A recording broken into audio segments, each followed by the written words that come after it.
Hello everyone, I welcome you all to my channel Literature Zone and I hope you all are doing great. So today we are going to read a very important and interesting topic of English literature which is University Wits. आप सभी ने इस topic को definitely सुना ही होगा, examination में भी सुना होगा और वैसे भी बहुत ही प्रोमिनेंट टॉपिक है ये इंग्लिश लिटरेचर का. तो let's read it.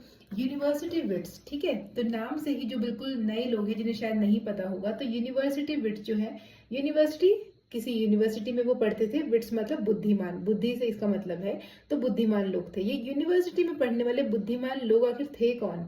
So it is a phrase used to name group of 16th century play right.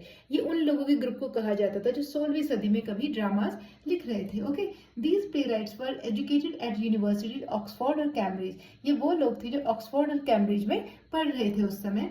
These play rights were secular, और ये ऐसे लोग थे जो अपने विचारों में कैसे थे, धर्म में कोई भेदभाव नहीं करते थे. ओके, बहुत आउटस्पोकन भी थे, मतलब अपने विचारों को लेके बहुत ओपन थे. ओके, ठीक है. अभी इस ग्रुप के मेंबर्स के नाम देख लीजिए. वो है सबसे पहले क्रिस्टोफर मार्लो. डेफिनेटली आपने इनका नाम सुना होगा. One of the prominent member of this group, Christopher Marlowe. Then Robert Greene. Okay, then Thomas Nashe. Okay, ये तीनों ही पढ़े हुए थे कैम्ब्रिज से. Okay, then John Lyly, Thomas Lodge and George Peele. Okay, ये तीनों पढ़े हुए थे ऑक्सफोर्ड से. Please do not get confuse because sometimes UGC NET also ask such questions where they can ask you to differentiate among these, like Cambridge में कौन थे इनमें से और ऑक्सफोर्ड में कौन थे. तो ये बहुत ही याद रखना बहुत जरूरी है इनको, कि इनमें से ये तीन जो थे ये तो थे कैम्ब्रिज से, और ये तीन जो थे ये थे ऑक्सफोर्ड यूनिवर्सिटी से. ओके, इनमें कभी कभी थॉमस किड का नाम भी लिया जाता है, लेकिन वो ना ही तो कैम्ब्रिज से थे और ना ही ऑक्सफोर्ड से थे.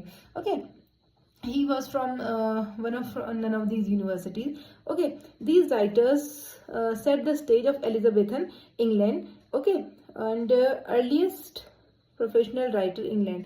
ओके, अब चलिए मैं आपको इनके बारे में वैसे बता देती हूँ ओरली, कि ये जो राइटर्स थे ना, इन्होंने स्टेज को सेट किया था एलिजाबेथन एज में, क्योंकि इनके जो वर्क थे खुद के, ये थे. हम क्रिस्टोफर मार्लो की बात करें तो he was writing Tamburlaine, Jew of Malta, Edward Second, and he did write about doctor Faustus also. तो इनकी जो थीम होती थी, जो इनके कैरेक्टर्स होते थे, बहुत ग्रैंड होते थे. ठीक है, इनकी लैंग्वेज जो होती थी वो बहुत ज़्यादा कैसी होती थी, सोफिस्टिकेटेड होती थी. हालांकि उसमें सोफिस्टिकेटेड ह्यूमर नहीं होता था.